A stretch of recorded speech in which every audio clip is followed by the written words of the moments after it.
I'm Ethan, and we're Cape Cod kids. And we are on the scenic, the Conway Scenic Railroad. And we are going to tell you our favorite parts of it. Kaya, Kaya, what was your favorite part so far? the rivers are nice.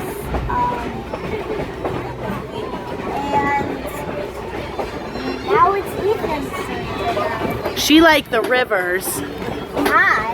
But when they brought the engine over to the part of the train, I think now it's pretty cool just watching them getting the engine over there. And recoupling it, that was pretty neat. Now Olivia, what's your favorite part? Olivia, did you like Mount Washington?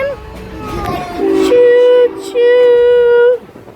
But now if you hear a bell, that's just something that I forget. That's the train blowing its horn.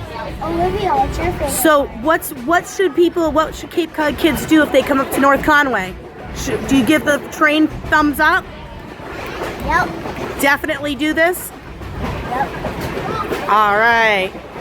These are Ethan, Olivia, and Kaya signing off as Cape Cod kids from Cape Cod Moms. Comment down below if you think Olivia's cute. Comment down below if you think Olivia's cute. There's one thing I like to point out that's going to be coming